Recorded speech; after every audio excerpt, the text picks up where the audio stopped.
Okay, so we're here with Professor Karola Dillenburger, and happy to have you. How are you this morning?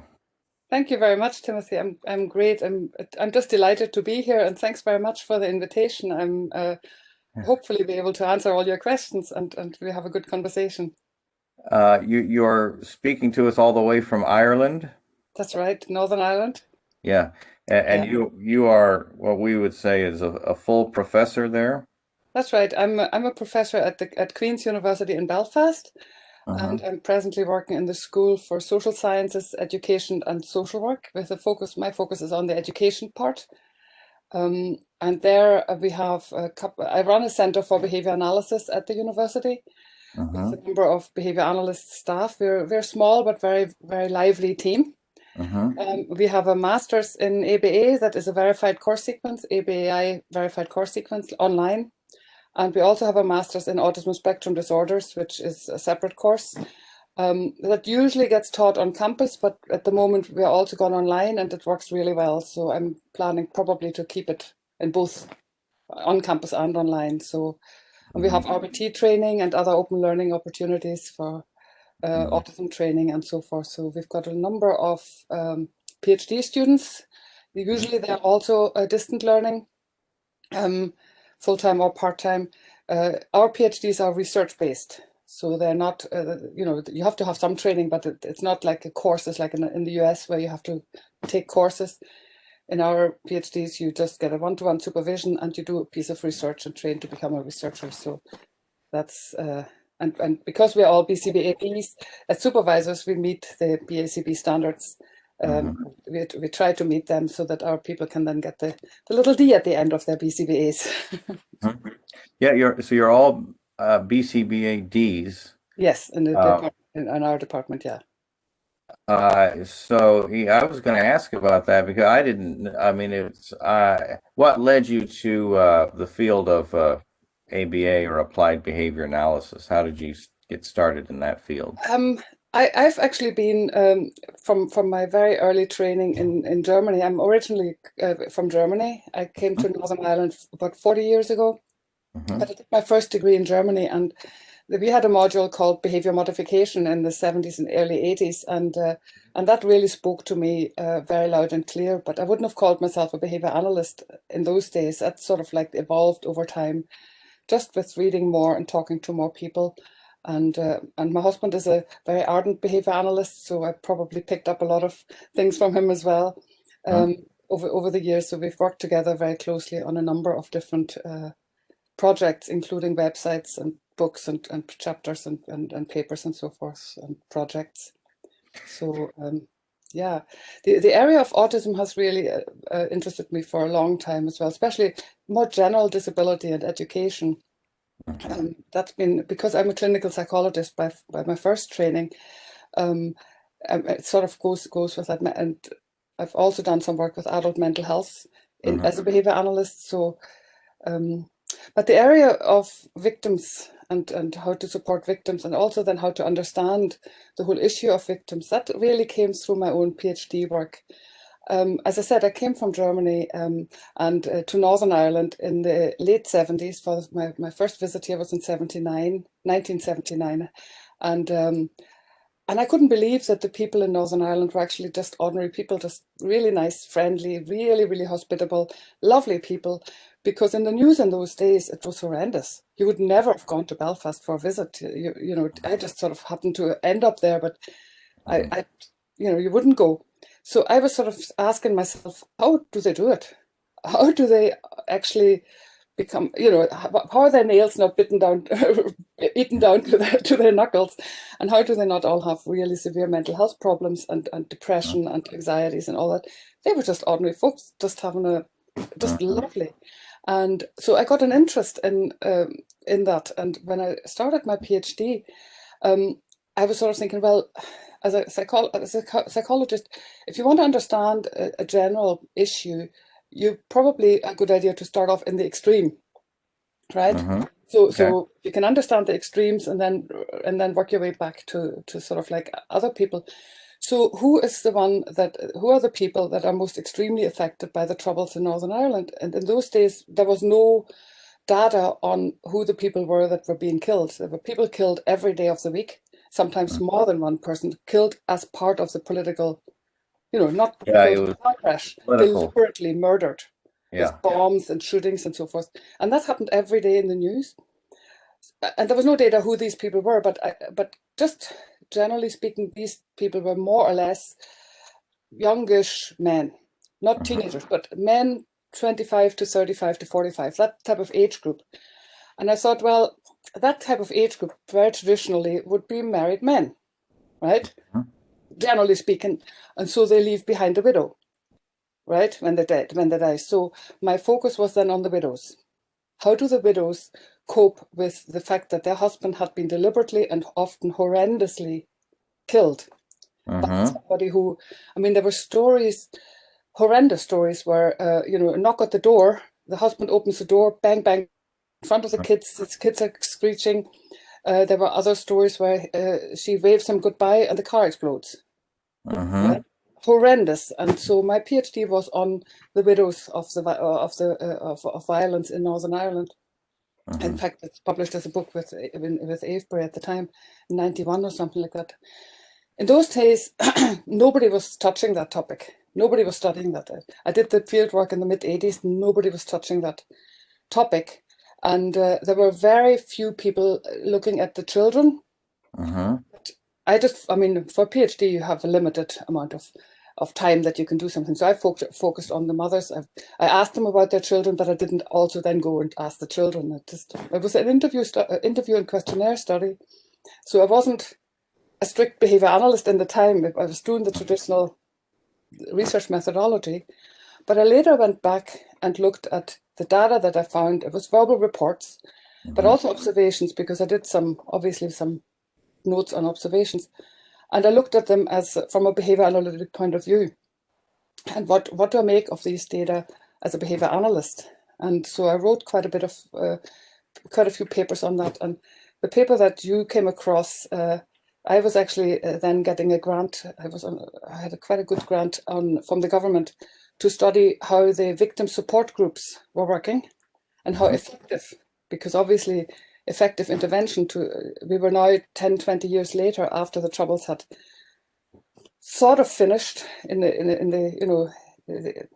never really finished with the Good Friday Agreement, but the intensity had definitely reduced. And so the question was, these people have, I did a follow-up study after 30 years, and the data were very similar to the early study. The people had not really recovered from their traumatic loss. And so the research project was then on how do the victims groups that have been set up, and a lot of money had been spent on them, how effective were they actually in helping these people? And that was a very interesting study, and the paper that you came across came from that era of work, where I was looking at how do we actually understand from a behavior analytic point of view victimology and survivors, and the difference between victim survivors, and what's the difference between the contingencies that they are exposed to, what is the difference between them and the perpetrators? Because in Northern Ireland, the perpetrators were not some ogre. They were the neighbor sometimes, or the neighbor across the divide. They were all also ordinary people that had a political agenda and no other way of expressing that than, well, I'm not condoning what they were doing at all, but you know what I mean. That's how they express it. And what contingencies led them to do that? So that's it in a nutshell. How I came to the topic of victimology.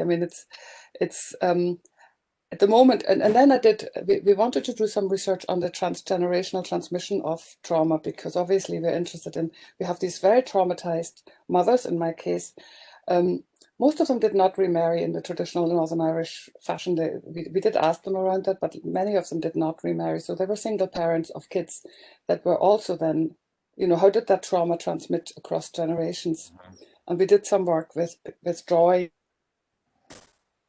and it was actually really interesting how years and years later, these kids were still drawing shootings and house fires and like deliberate arson house fires, not just accidental ones, and how they I was wondering about that, about the traumatic injury that maybe you don't see it if you just sat down and spoke with them, you wouldn't see signs of it, but there will be other subtle signs like drawings, their interests, other things would crop up to let you know that was still there. Yeah, and I think when it comes to conflict resolution, that's when you see it as well. When you just sit with them in a peaceful, having dinner situation, it's okay. But when they come into conflict, their resort to violence would be probably a lot quicker than in children that have not got that background.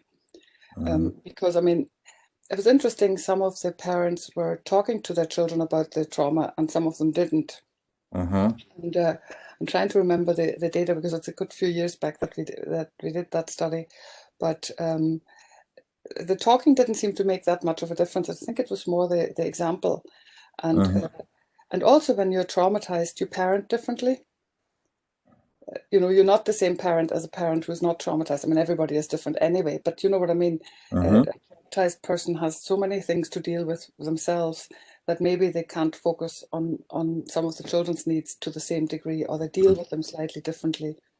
And so parenting, being parented by a parent who is traumatized is obviously affecting what kind of experiences you have as a child. Mm-hmm.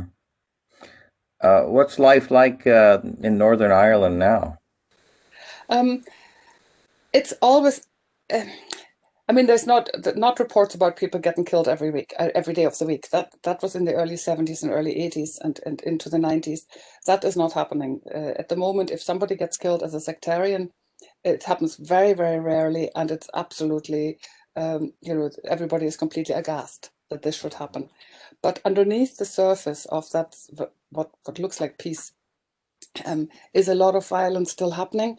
There's still advertisements in the television, so for instance, where what they call punishment shootings are still happening, where Mm-hmm. youngsters are getting taken to, maybe they were involved with something that was not approved of, and they basically shoot into their kneecaps.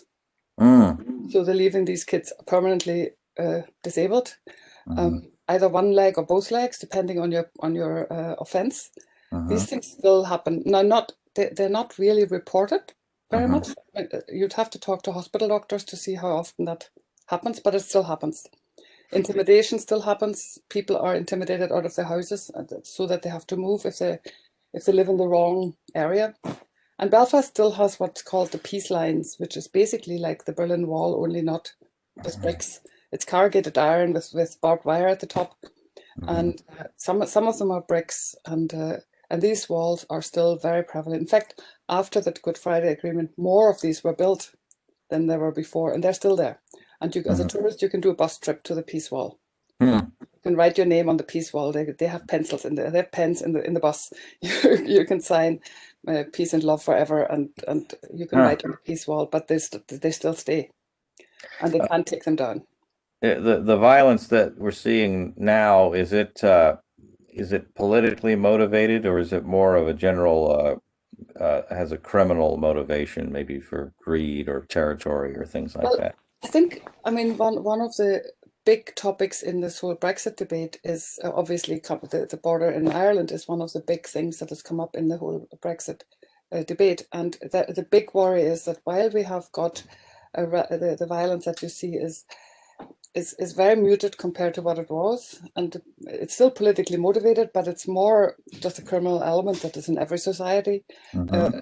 to some extent, that is shown, and they have a good excuse, have a better excuse than maybe in some societies. But and there's gangs and things like that. That's, I mean, America knows all about that, Huh. but sadly, but the danger is that through the whole Good Friday Agreement and then the whole European Union membership, it all became much of a muchness, and the link with the south of Ireland became something that was not a friction so much anymore. It was much more a natural thing. I mean, there was absolutely nothing. You could drive down in a bus or car drive down through the whole of Ireland from the north to the south, and you would never be stopped or anything like that at all.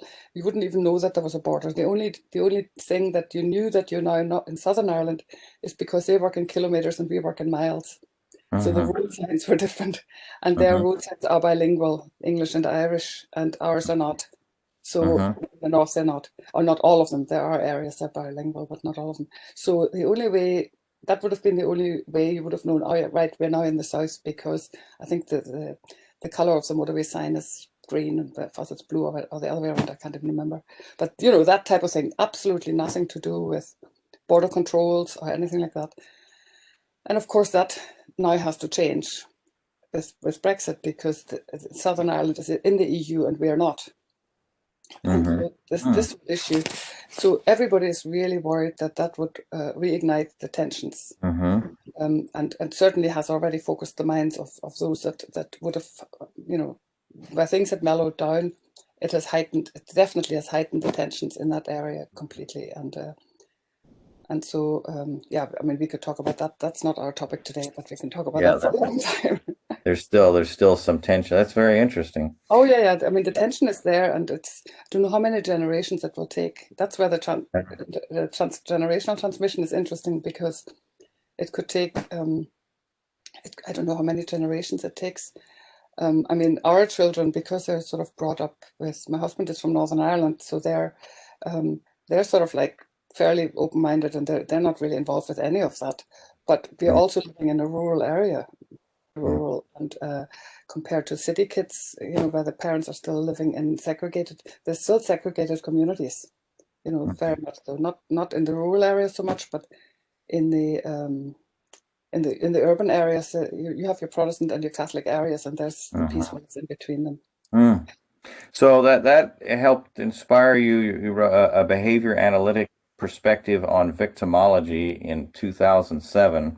How would, for those maybe that haven't heard of that field, how would you define victimology?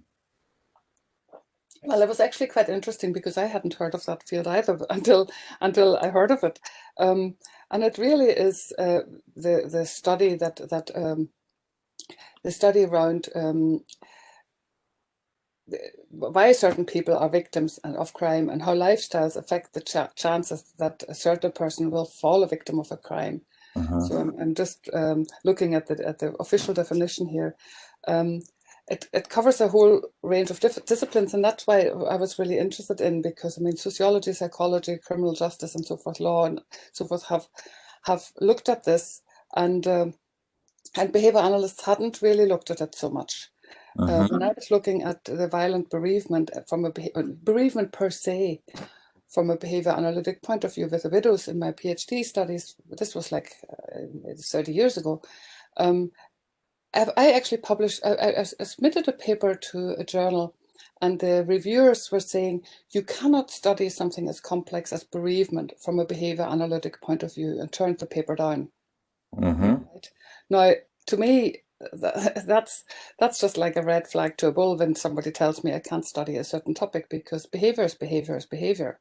We never don't behave. We always behave. So bereavement is behavior. It's just, it's a summary label for a whole range of behaviors. And I think being a victim is the same. Being a victim or victimology is a summary label for a whole range of things. Yeah, if we can study verbal behavior, we can study all behavior.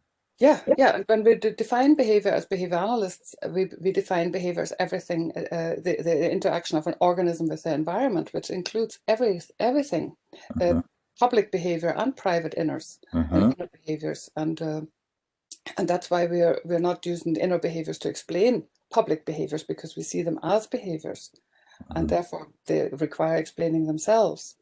So victimology is a study of people who hurt others and people who are hurt by others. So that it sort of like covers not only the victims, but also the perpetrators, which I think was interesting, because it gives us a view. Because if we want to stop violence, we need to work from both angles, don't we? Yeah. I mean, there are some theories that lay the blame pretty much on the victim, that they're sort of like they're asking for it, but they're showing behaviors that show that they're vulnerable.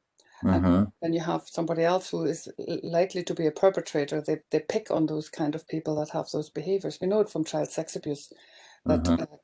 that the vulnerability factors to becoming a victim are pretty identified in terms of unstable childhoods, broken families, poverty, all those lack of education, those kind of things make you more likely to become a victim. But that does not excuse any perpetrator actually making you into a victim. Right.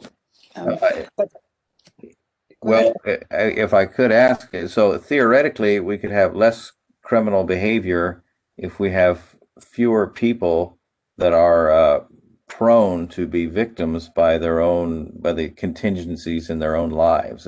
Yeah, Yeah. yeah. And the very interesting point is that actually the contingencies that make you into a perpetrator or that lead to perpetrator behavior are very, very similar. They are Mm-hmm. also deprivation, broken childhoods, poverty, unemployment, uh, and of course addiction as well. A lot of criminal behavior is based in addictions and the needing the money to fulfill their addictions. But addiction behavior is linked to the same contingencies.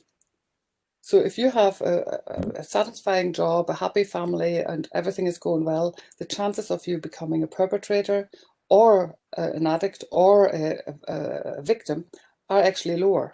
Mm-hmm. I mean, maybe victim. It's difficult because you don't want to put victims as a.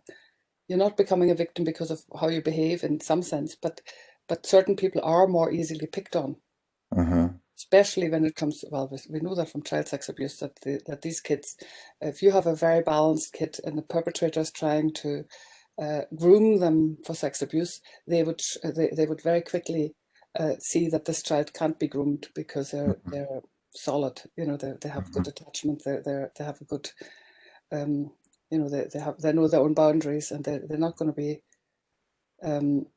touched like the way a perpetrator would groom a child. You know, in sex abuse, the perpetrator doesn't just abuse the child; they Mm-hmm. groom the child. They maybe tell them a little bit of an iffy joke to start with. First of all, they befriend them, and then they tell them a little bit of a funny joke that is maybe not appropriate for that age group, and then a little bit blue maybe, and then they start brushing against them. Maybe if it's a girl, maybe the arm accidentally brushes against the chest, and a child that has a solid upbringing will probably respond by saying, "Hang on a minute, get off."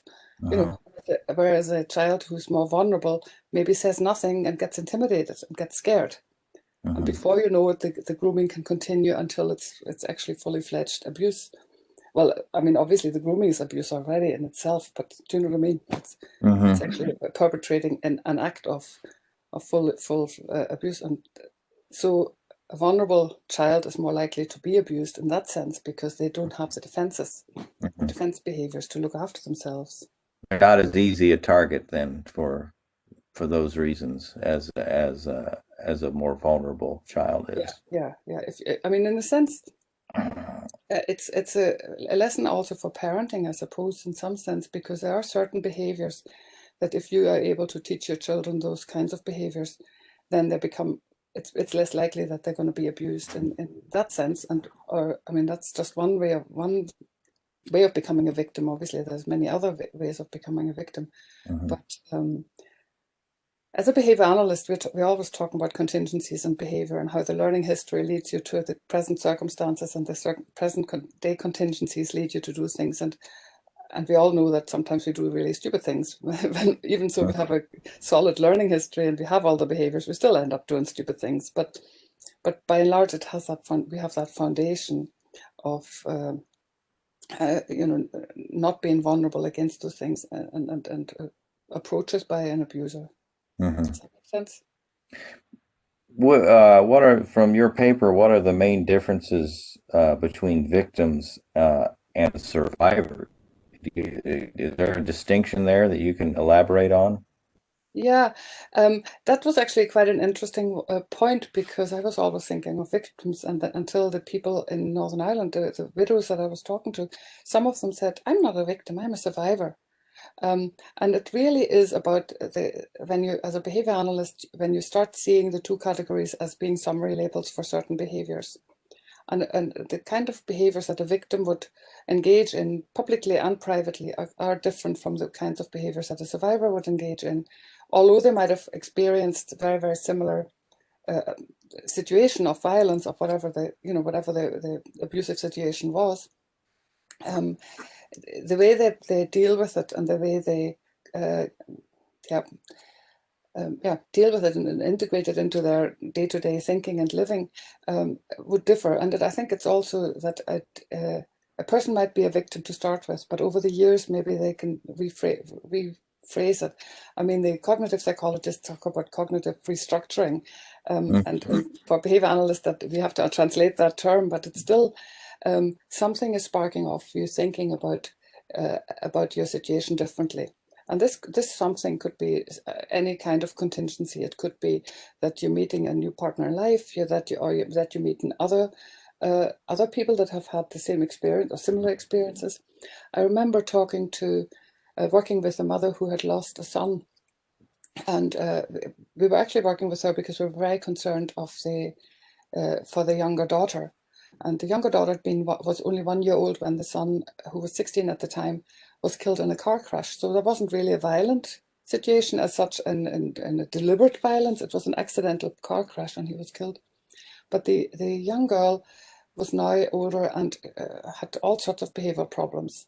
And I was trying to deal with the behavioral problems of the younger daughter, of the young child, but also then realized that they actually stemmed from the behavior of the mother, who was very restrictive and very, very overprotective, and for totally understandable reasons. She's lost a son. She's not going to take any risk of losing another child. Absolutely understandable. But she was so overprotective that this young girl, who was now 9 at the time, couldn't move. She couldn't breathe. She couldn't do anything.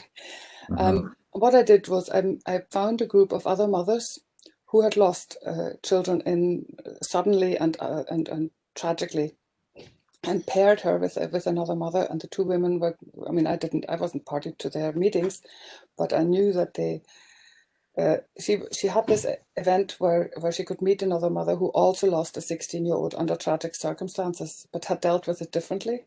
So while the mother that I was working with would have seen herself as a victim, the other mother had gotten to a place where she saw herself as a survivor, and she was able to help the mother that I was working with at the time to somehow come to that point herself 8 years later, that she said, it happened, it was tragic, it was terrible, terrible, terrible. But, we now need to look at a young girl, and we need to help her become, grow up in a healthy way, and not as restricted, because, that restriction was just horrendous. The child couldn't do anything, And so I think it's a life event that maybe happens.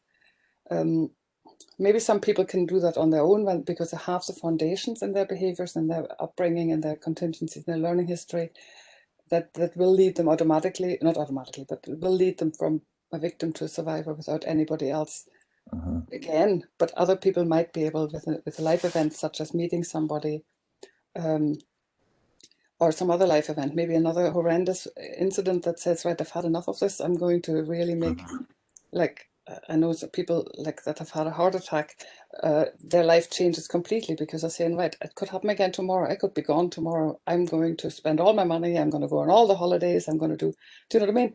Not recklessly, but I'm not going to save money and watch this and that and the other and try to be careful. I'm just going to live my life to the full.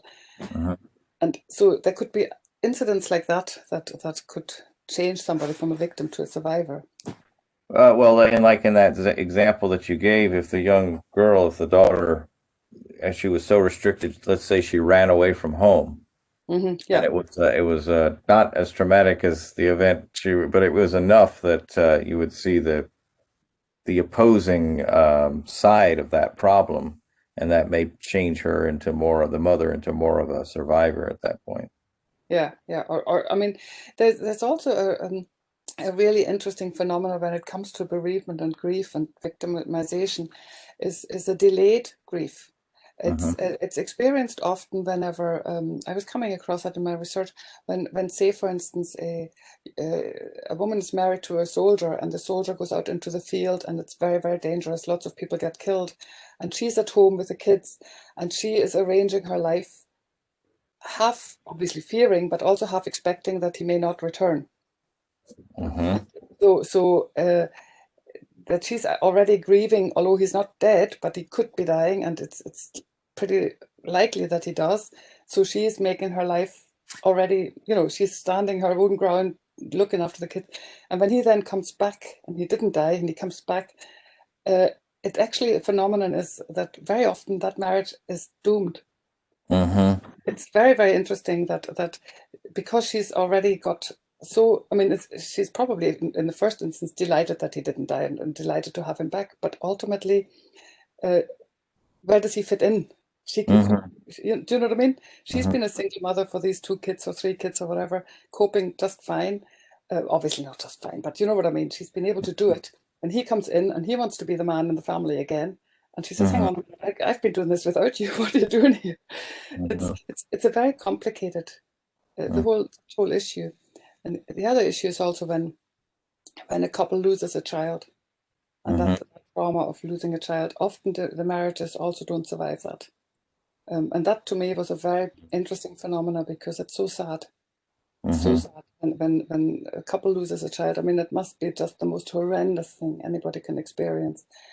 And then whenever you have lost somebody, you need, and when the person support you, whenever, I mean, we all have lost our parents. I've lost both of my parents, and my partner, my husband, is there for me, and when he lost his dad, I was there for him, because I had lost my father-in-law, but not as intense as when I lost my own father. So I'm sort of like there as a support. But when you both lose a child, who's going to support you? Because you're both in this extreme need of support. And so, I mean, I would advise people to please go and find outside support, because this is just too much. You can't do it. They're both different people after something. Both parents have now become different people after something like that. Absolutely, absolutely. And there's, yeah, you can go to come. I mean, some people grow together really tightly after this kind of experience, but sadly, many people just don't get that. Because it must. I don't know what it takes to actually be able to do that, to grow together more tightly when that actually happens. And oftentimes, of course, there's other children involved as well who also need support. Yeah, because they've lost a sibling. So what we've talked about kind of blends into you had 3 key concepts of the development of victims and perpetrators. You've actually talked about the personal learning history, the prevailing contingencies, and the cultural contexts.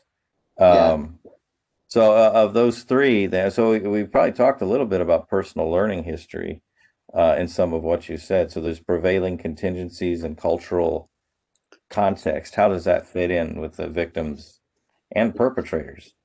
Yeah, it's really those are the 3 areas as a behavior analyst, that when we try and explain behavior, that's the 3 areas we look at in the first instance. There's loads more we can look at, but these are the key ones. If you sort of like behavior analysis 101, that's where you go.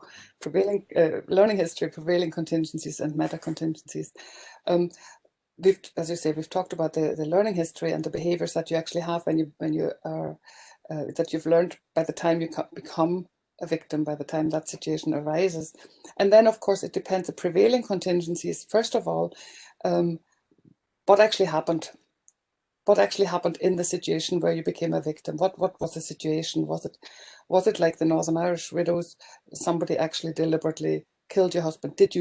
One of the questions that I asked them was, did you see it, or were you told? Right?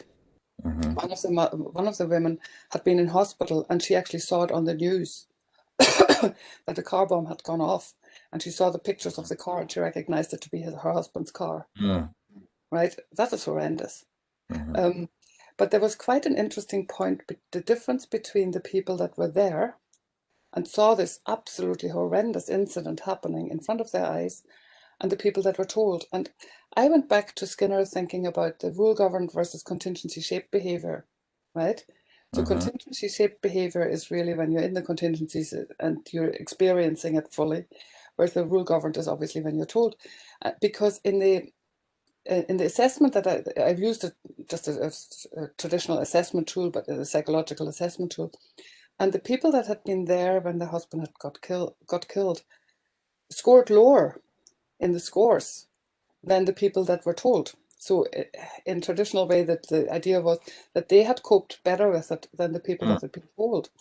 And so the idea of contingency shaped versus rule-governed behavior actually fitted really well, because we know that contingency shaped behaviors are much more solid and much more resistant to extinction and all those kind of things than rule-governed behaviors. So it fitted in quite well. Obviously, you would wish it on your worst enemy to see these things, but in the longer term, by the time I got to ask these widows the questions, but 10 years later, they actually scored lower in the scores, which to me was quite intriguing. That lower score wasn't consistent 20 or 30 years later. That seemed to be, I don't know what went on there, but there seemed to be a slight difference. But of course, you're talking about post-traumatic stress and all those kind of things as well. But so what actually happened when the traumatic incident happened? You know, where you like in the research I did with the widows in Northern Ireland, that was the situation. But it really depends on the circumstance. One other interesting point was I asked them retrospectively about the happiness in their marriage, which is a bit of a dodgy question, but it was still interesting. You know, I asked them, did you think you were really happy, or were you sort of like, yeah, okay, or was it really a complicated marriage? And the people that were really happily married, you'd sort of think like they miss their husband the most, but they actually scored lower in the scores as well. I mean, they all scored way above average. But they, relatively speaking, to the people that had a conflicted marriage, they seem to find it even more difficult to deal with the loss of a husband, because they never got a chance to resolve any of those conflicts. That's not behavior analytic anymore. I was talking about that, but it does make sense to have a situation, the present circumstances, where there are conflicts to be resolved, and they didn't get resolved because the husband is now dead. They can't do it, you know. That the people that you sort of expect to miss their husband more because they had a happy marriage, I suppose in a non-behavioral way, they can look back and sort of say, well, you know, at least we've had those happy years. And so that's where the actual circumstance of what happened makes a difference. Right? And then cultural contingency, meta contingencies are obviously also very important, because in the Northern Ireland situation, by the time I got to speak to these widows, we were talking about 85, 86. The Troubles had started in 1969. So the incidence of people dying that had become the norm in the news, right? There were people dying every day, getting killed, not dying natural causes. There were people getting killed. And 5 or 6 days of the week, there was in the news report, somebody had got killed in the Troubles, right? Now, the total number of people killed was just over 3,600 in all of those years. So looking back now on COVID and the towers in New York, and that doesn't seem that many, but that's a lot. It's a lot. And if it's constant, 1 or 2 people killed in the Troubles every single day in I was going to Belfast. say the ongoing nature of it. Yeah. And of course, then once the TV has got a picture of your loved one who got killed, they use that over and over again. Yeah. Right. So you're sitting here watching the news and something happened, and the next thing your husband appears on the screen.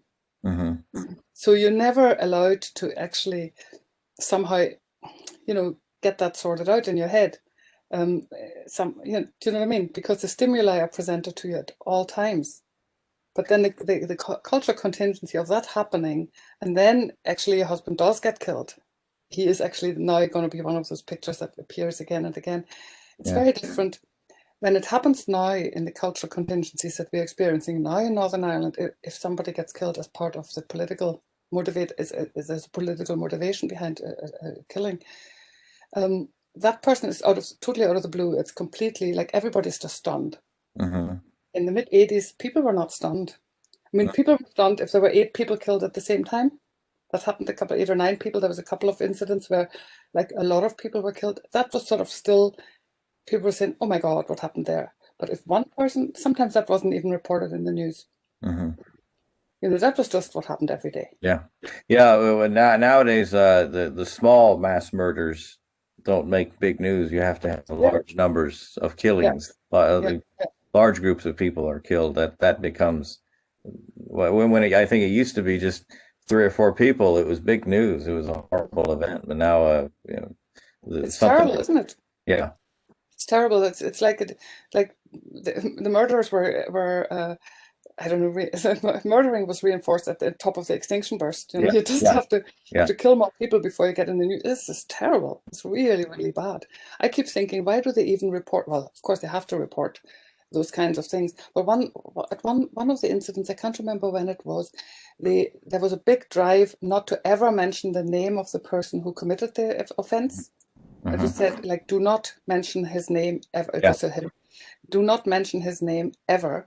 Mention all the names of the victims, of the people that were killed. Mention all of their names, but do not show his pictures, do not anything. Yeah. Completely blank him out. And I think that would make sense. Yeah. Because we know somebody did it. We don't need to know who that was. We could, because that publicity is something what after. Yeah. ABAI they had a couple discussions on that about going to the media about how they should handle these cases. Yeah. And we gave that same kind of stop, putting their pictures up there, their life story, and all that kind of thing, so that it would not be reinforcing for the next case that come along. Yeah. Yeah. And all the copycat stuff. Yeah, the copycat effect. So this is interesting. How are behavioral economics important in the study of victims? Can you speak a little bit about the open and closed economy, and how's that distinction matter? Yeah, I'm just trying to, let me see. I suppose it really depends on the availability of reinforcers for it fits in what we've just talked about. Because if the reinforcers, like this is the reinforcers for the perpetrators now, when we're talking about that, if they are available, like a news report, like publicity at all times, then it might actually happen more often. Whereas maybe if the reinforcers are not available, as we've just said, if they are becoming not named, the pictures are not in the newspapers, nobody really wants to know about them, then it becomes less reinforcing. I mean, it's a difficult one because I think it's not just it takes us would take us back to the prevailing contingencies really, whereas I think that some of the perpetrators, it's really more in their learning history that the explanation lies. The prevailing contingencies, okay, they offer the opportunity to perpetrate that act, and oftentimes that's obviously planned. But I think ultimately the reason for their behavior is more in their learning history, and whether they have had those vulnerability factors that are making people more likely to become a perpetrator or a victim. So you had written that the open economies are those where the reinforcers are available at all times during the experimental situation as well as outside the experiment, while in closed economies, the reinforcer is only available during the experimental situation. And so that experimental results show that of this differentiation show that behavior in open economies is weaker, more flexible, and less resistant to change than behavior in closed economies that is usually strong, relatively inflexible, and resistant to change. So those two types of economies change the flexibility of the behavior. Yeah, and I think the resistance to change as well, because I mean, ultimately, as a behavior analyst, we believe in that people's behavior can be changed if you expose people to the right contingencies, to the right learning experiences. We hope that people can change, and I think that's an important question. Can a perpetrator of violence change? Can they be brought to a point where they see that their behavior is not really getting them the results, and that there are better ways to get the results than hurting other people. Mm-hmm. It's sort of like it gets us a little bit to the whole smacking debate as well. We've done some work on the smacking debate where like where people sort of say, no, you need to smack kids to show them what's right and wrong, but that's violence towards children, isn't it? Mm-hmm. That's perpetrating violence on a child. That, like, a big strong adult smacking a child is just not really fair and right. And the point would be to teach people that there are other ways and better ways. That if you don't want to smack a child, that doesn't mean to say that you don't want them to stick to rules and follow instructions, but there are better ways to teach them that. And I think this distinction between open and closed economies, it's a little bit difficult to implement in real life. But as you say, ABI is trying to get speaking to media, for instance, because I think they have a big role to play in whether this is an open or closed economy for perpetrators that are looking for, I'm sure not every perpetrator is looking for publicity, but they're looking for something. People perpetrate an act of violence for something.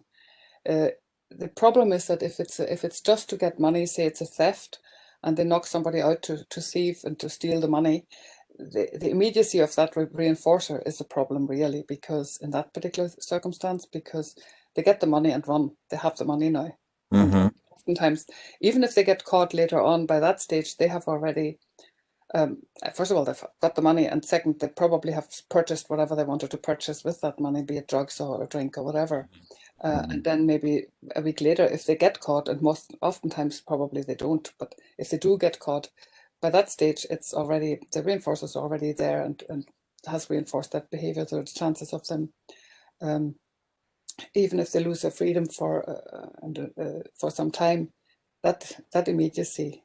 I mean, it sort of brings us back to this whole question of the skills of working with delayed reinforcers as well, doesn't it? I mean, we know a lot about that, and we should teach kids to be able to stick it out and wait for a reinforcer and be able to respond appropriately to delayed reinforcement. We know that young kids can't do that very well, so it's something that you need to learn over a lifetime.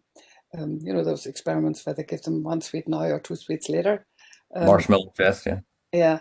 So we know that, younger kids, they take the 1 sweet now, and then some kids always, all their life, take the 1 sweet now, even as adults. And it is a skill that would be a target behavior, I think, for child rearing, to teach kids, like, sometimes it's a good idea to just wait and save up. Like, we did sort of like gave the kids quite early, gave them a tiny little bit of pocket money, but also showed them how to save the pocket money for a bigger thing that they might have wanted to and teaching them to save money, to wait. I mean, sometimes having siblings is great.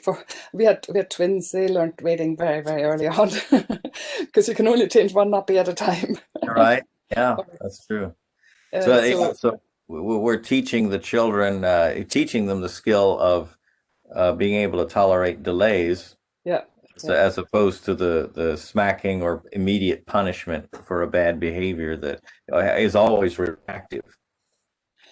Yeah, I mean, to teach kids how to behave well, I mean, there's so many behavioral methods we can use, from all the differential reinforcement stuff, right to just reinforcing I mean, as in the very first thing that you say to in parent training, you say, catch them being good. Yeah. It's that sort of like, you can teach them by catching them being good. They can't be good and bad at the same time. Bad meaning, they are unwanted behavior. They can't do the both of them at the same time. Teach them the good behaviors that you want them to engage in. And I remember a friend of mine wanted to have her daughter being sort of really free and easy, and they had a game playing, and they were sitting, the two of them, with a very, very small child, they were sitting in the car, says, you can use any words you want, you can use all the, and then she started a whole litany of curse words, and the wee 2-year-old was just copying her. And she later wondered why her child used curse words. Like, duh, if you don't want a child to learn behaviors, don't teach them. Yeah, that's straight out imitated you. So yeah, absolutely. And I mean, if it's like anything else. If you don't want a behavior, don't teach it in the first place, and teach alternatives, better alternatives. Teach. And I think the delay of reinforcement is for our discussion on victims and perpetrators is an important one, because that's one of the skills that I think perpetrators are often lacking. Yeah. Well, so since we mentioned like the open economic system, I was just thinking of the what we would think of as the random crime in large cities, that you can easily, the anonymity of it, you can commit a mugging or a theft and then get away. And then when you have more and more people doing that, there's a lot of that going on. It's a lot of easy reinforcement. Yeah. Especially if you need the money or whatever, you have an establishing operation. There's a lot of reinforcement that's it's easy to come by in that environment. Yeah, and the copycat as well, then, and the anonymity and the immediacy of the reinforcer, that you get the money, whatever you're stealing. I mean, even shoplifting. You walk out of the shop and you have the item immediately there. And I suppose, in a sense, that's more likely where there's crowded places. There's also the temptation in inner cities where shops are, available. If you're living out in the country like we do, we have fields and cows. There's very little you can steal.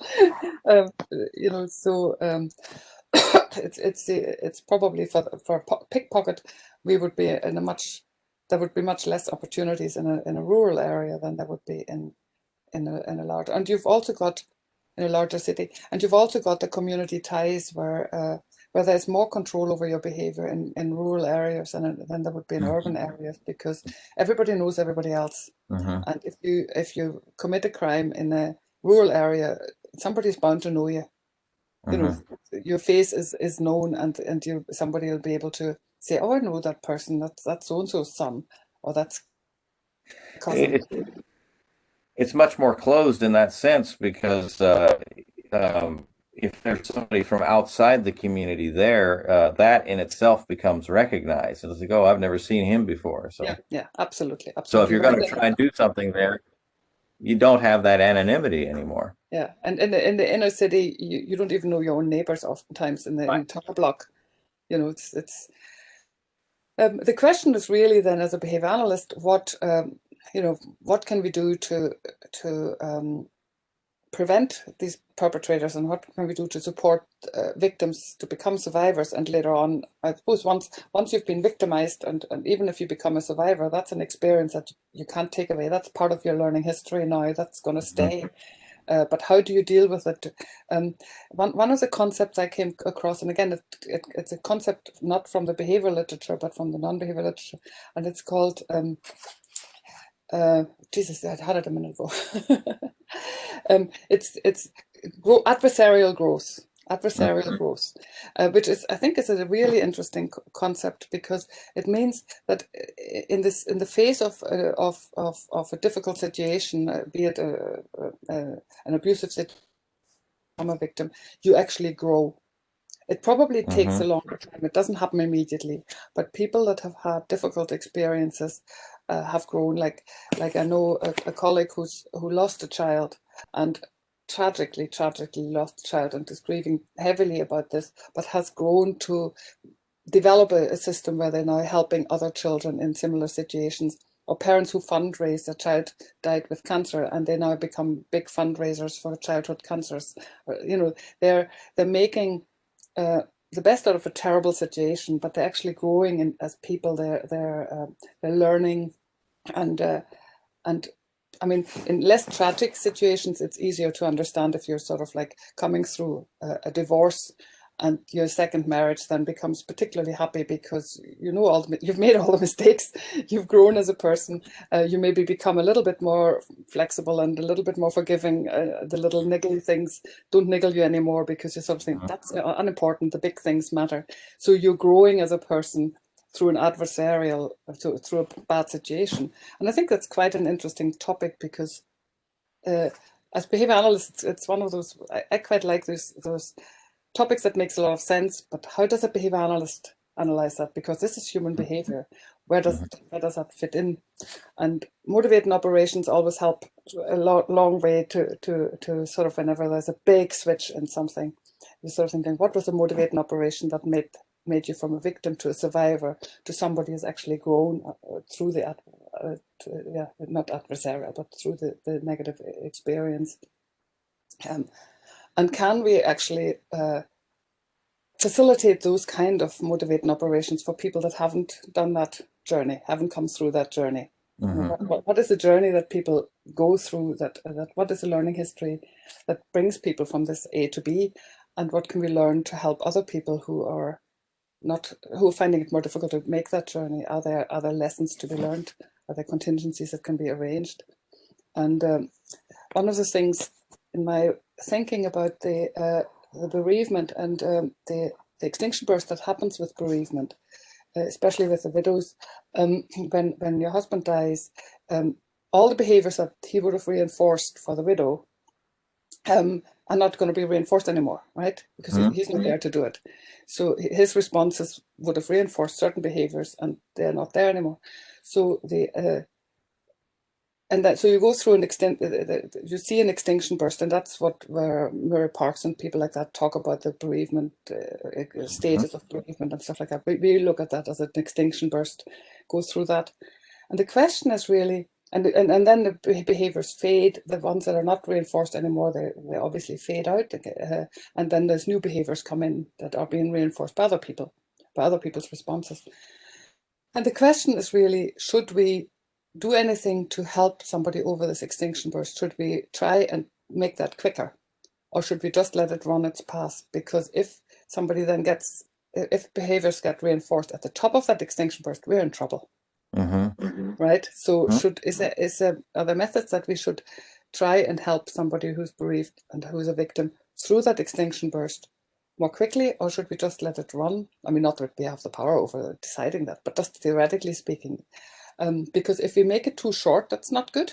You can't rush grief, because that's basically what you would talk about. There is a time aspect to this, but on the other hand, if it's too long, like that mother I was talking about, there was 8 years of a curve.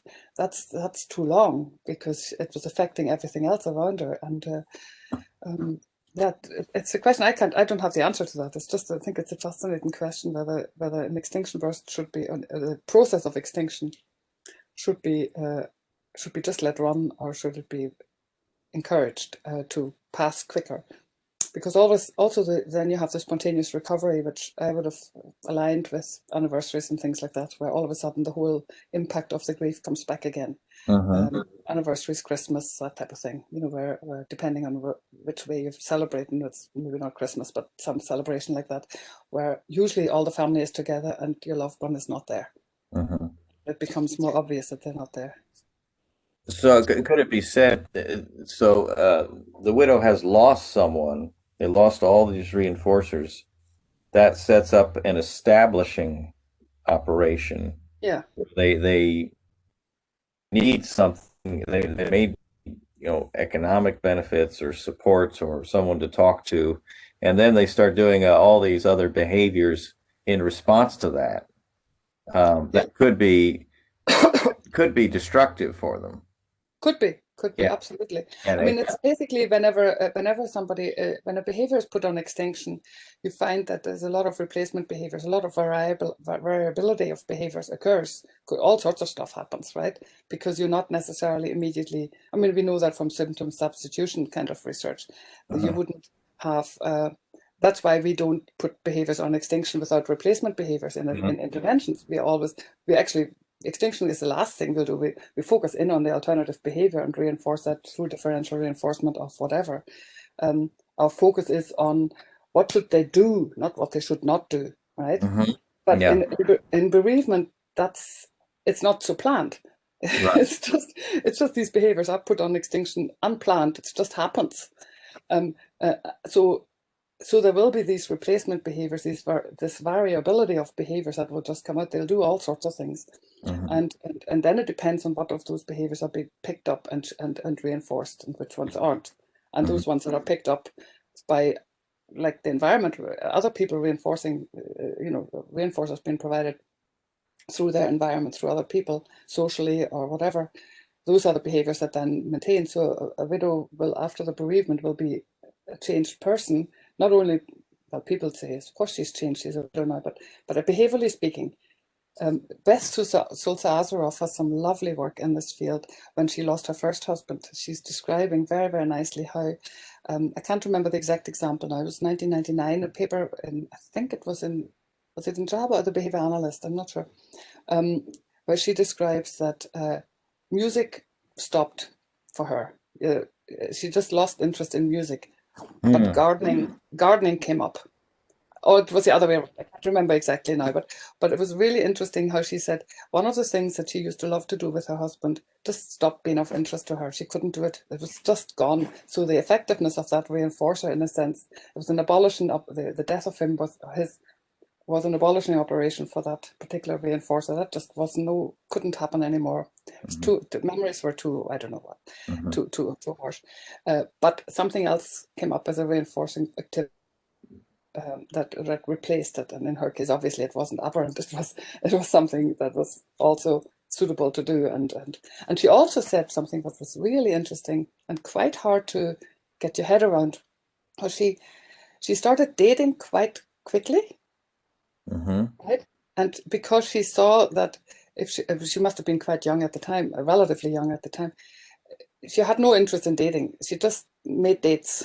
Right? She says, I need to practice this behavior. She wasn't going to go out with anybody in particular early on, but she realized that there were behaviors was going on, different behavior were going on extinction, were put on extinction. Other behavior had to be shaped up, and dating and socializing were these kinds of behaviors that needed to be shaped up. And she just made herself go out on dates with people, I don't know exactly who, maybe they were already acquaintances or whatever. Do you know what I mean?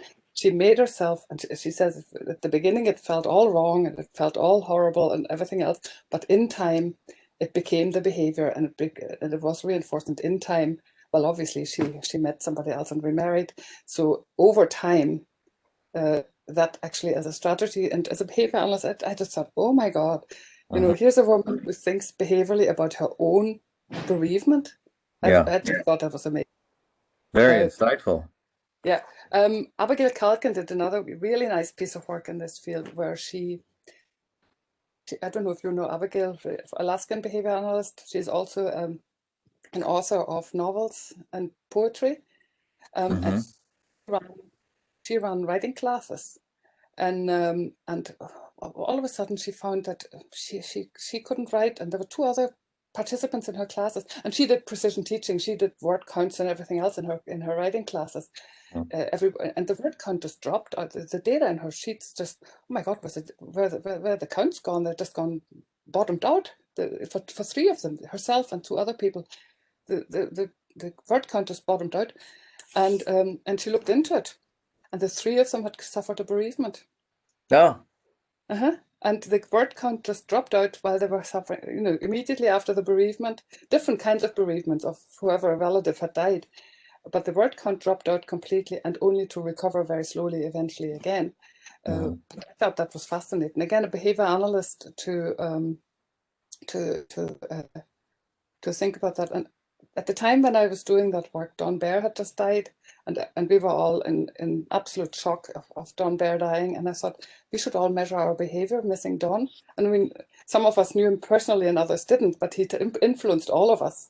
And it was just, I remember giving a paper at a conference, dedicating it to him, and sort of thinking, we should measure our behavior now that we've lost Don. And I didn't know him personally. I'd met him met him at a conference. We'd had lunch together, and he wrote a foreword for one of our books, really insightful. And there was a feeling of connection, although I didn't actually know him that well, but a sincere feeling of loss. And I thought we should all measure some behavior. Something must be measurable that has happened. Because if we don't, as behavior analysts, measure our own behavior in these situations, we can't ask other people to give us their data. Yeah. Well, this behavioral view, it seems like it could be very enlightening on the whole idea of traumatic injury. Because so here we're talking about the loss of some routine reinforcer or just a reinforcer of some type, and then whatever efforts are made to replace that is what we see as the effect of the traumatic injury, and it could be good or bad things. It could be, Yeah, turning to alcohol or drugs, or just escape, hiding away from, and we might call that depression. But it just seems like a uh, a uh, a fuller view of what could be happening when we say someone has been traumatized. yeah, yeah. I think it's. I mean, I always like to look at these from a clinical psych point of view. You have all these different concepts and different complex diagnoses in your head, and you come across them. But I like to go back to basics when it comes to behavior analysis and sort of say, before we do it in a parsimonious sense, before we start getting a very complicated explanation, this is where the psychodynamic, I mean, my college in Germany was very psychodynamic, and the explanations were getting more and more complicated and bigger. The words became bigger and bigger and longer, and this was explained by this, and it became a massive big tower of big long words that just did not make sense to me at all. Mm-hmm. So I want to go right back down to the bottom of it, right back down to the contingencies, and that's where the three aspects of learning history, prevailing contingencies, and cultural contingencies come into it. That's our bottom line. Let's go Mm-hmm. back there, and once we have exhausted every level, then let's find out that we need to go up a higher level, and that's fine. If we need more, we need more. I'm certainly not thinking that we've discovered everything there's to be discovered about behavior. I Mm-hmm. think there's way more to behavior than we already know, and we know quite a bit. But Mm-hmm. I reckon there are behavioral principles that we haven't even got dreamt of, because a while back nobody thought about derived relations. Now everybody talks about them. Nobody was talking about functional analysis a while back, and now everybody's totally run of the mill. Thanks to the various researchers that brought us to that point. I reckon somebody else will come up with something that we sort of say, oh, right, never thought of that. That's Mm-hmm. good. And it's purely behavioral. It's not going up Mm-hmm. into some mentalistic over mountain that we like that the psychodynamic people would lead us into, where you sort of like talk about all sorts of things, and their concepts and their ideas are really, really good. I mean, I would love behavior analysis. Wouldn't that be fun? Mm-hmm. Do you know what I mean? Transference and countertransference. That Yeah, there's let's do behavior analysis. Behavior. If it happens, it's human behavior. If it happens, if an organism interacts with the environment and this is the result, then we are up for it. But Mhm. yeah, but I would like to start at the bottom first, on the basics, back to basics. Well, on that note, then, is there, as we in your paper, you talked about some traditional researchers, the idea of an unconscious longing to be a victim, or I think it was Wolfgang, the idea that the victim somehow fed the crime. Does that Yeah, have any validity, or what is your response to that? it makes me really, really annoyed. um, because it really tries to excuse. It's a bit like that domestic thing where she was asked, well, rape. She was asking for it. She was wearing a short skirt.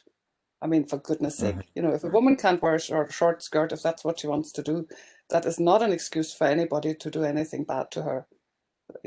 That's like we were talking about the vulnerabilities and the vulnerability behaviors and the life experiences and the contingencies that have led you to be uh, to engage in behaviors that make you more vulnerable to becoming either a victim or a perpetrator. That's where where I would start with.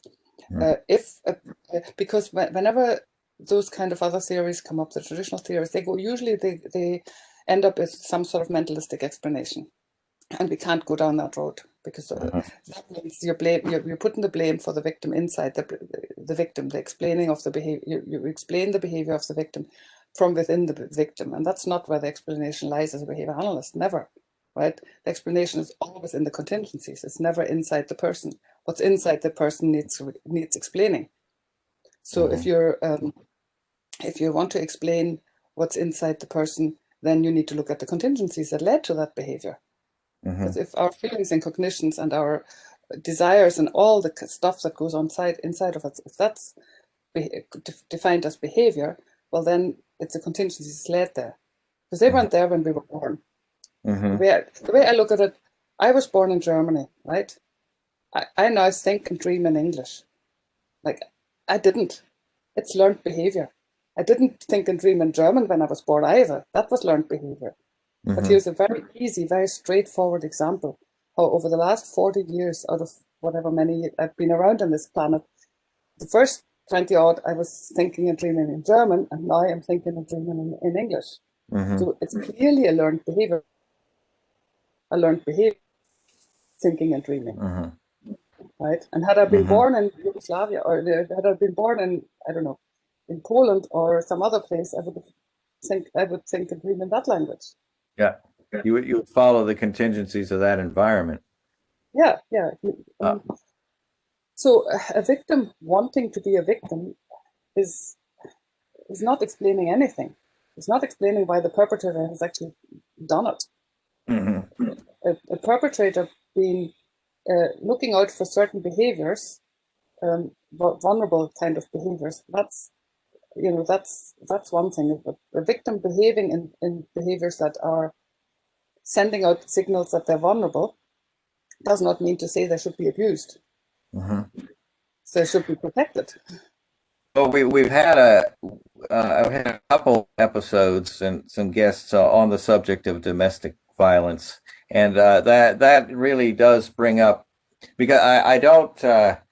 We see this idea of, well, does the person want to be do they want to be in a domestic violent situation?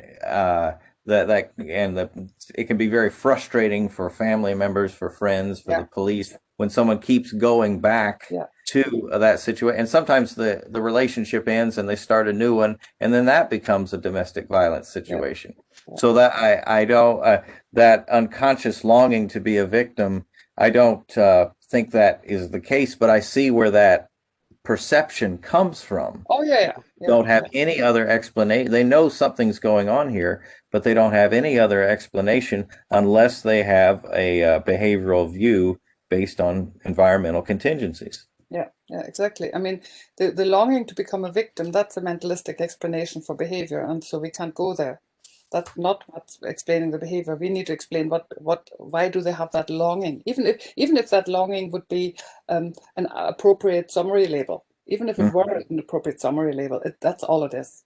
It doesn't mean anything. It would be a summary label that requires explaining, and the only way to explain it is how come they have that longing, if you want to call it that, right? How did they get there? They weren't born that way. It's not genetic. Right? It's a learning history that got them there. And how can we prevent that learning history? Because I mean, for instance, in domestic violence, if the abusive partner holds all the cards or has all the reinforcers, right?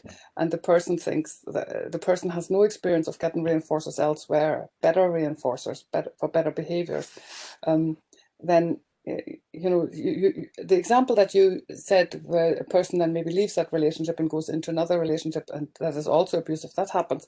But it also happens that they go into another relationship and it's not abusive, and all of a sudden, oh my God, relationships can be like this. You know what I mean? And it's a really good relationship, and they're finding that there are reinforcers out there to be had that are not abusive, and that the abuser actually didn't hold all the cards.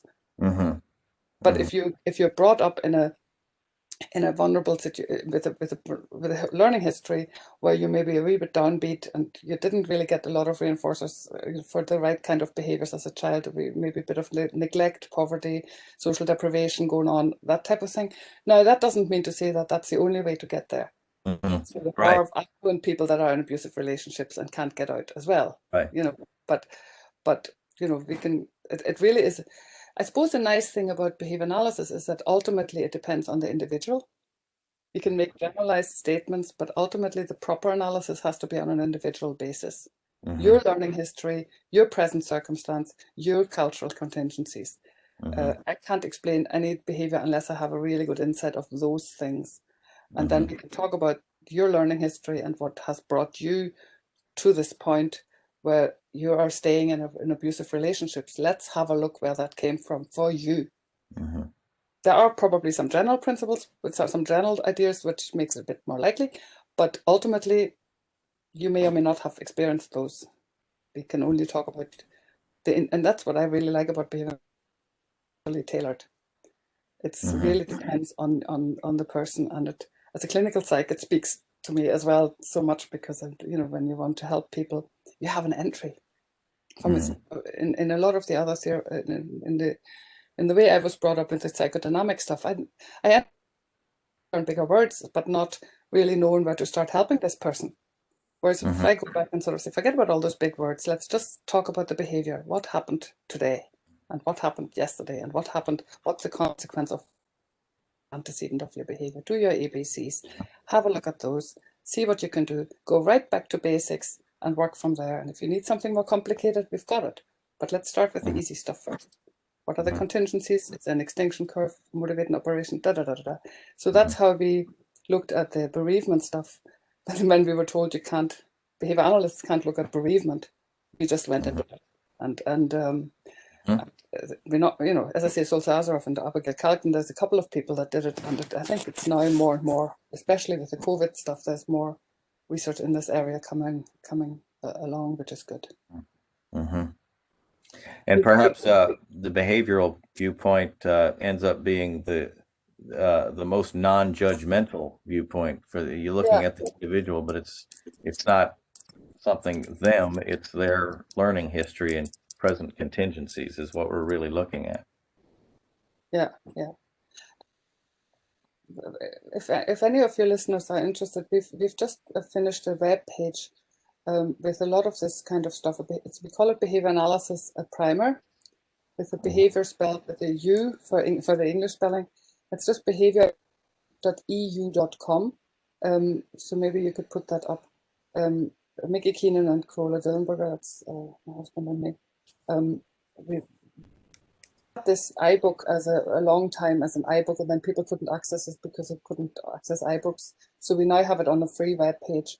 And there's a lot of that whole thing about looking at mentalism and just priming some ideas with lots of links to existing resources as well, like on YouTube. But a lot of animations that we made and a lot of explanations. So that might be a nice place to start. It's not focused on victimology specifically, it's behavior analysis generally. But I think if you go back to the basics, where behavior is the interaction of an organism with the environment, then you look at it behaviorally, and there's so much to be had. And the more complex the concepts are that we're looking at, the more interesting it gets, because, to get your head around, there's some lovely paper, somebody wrote a nice paper some years ago on intimacy. It's lovely. I think it was behavior analyst. I don't know, did you see it? I've seen stuff like that before on relationships and things. Yeah. And Mark Matani, he's really good at that kind of stuff as well. He's written some lovely stuff. So we're right in there, and these are areas that behavior analysis can offer a lot. In other areas where our stuff has already gone so far into the general knowledge base that they don't even talk about behavior analysis anymore. I mean, everybody knows about positive reinforcement, right? I'm really into the ponies and the horses, and it's just, they say, oh, I'm using it's just, there's nothing, it's not even, are you using R plus? I'm using R plus. It's a positive reinforcement, and then the question is, should we be, there's nobody talking about behavior analysis. They're just saying, well, we're using R plus in that training. And it's really interesting to see that from a behavior analyst's point of view, and they're quite knowledgeable. Some people are very knowledgeable, and then you have some behavior analysts who put their pennies worth into that area. Right. It's become part of the lexicon then. Effectively. Well, this has been great, Karola. It's really told us a lot. I like this perspective. If you're interested, maybe we can interview you again sometime, because it just seems like there's so much to this. So the more we talk about it, the more there is to it. But absolutely. Yeah, I'd like that. It was very, thank you very much for inviting me. I enjoyed that too. And it's always nice to talk to somebody who's interested in, to other behavior analysts, because there's so much anti-ABA stuff going on that we sometimes, it's just people if they understand ABA properly, if they understand behavior analysis properly, but there's so much misinformation out there about what we do and what we don't do. And I'm sort of thinking, look, ask somebody who's actually trained in the science before you start judging, because you wouldn't judge any other scientists without actually understanding the science a little bit more. I think our subject matter is the problem, because everybody thinks they know about behavior. Right.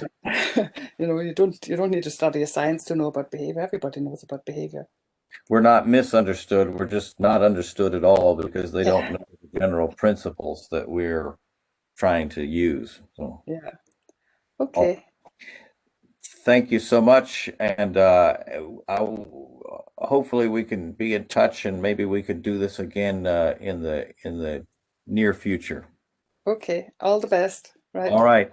Thank you so Take much. care. Have a great rest of your day, Karola. You too, Timothy. Okay. All right. Bye. Bye-bye.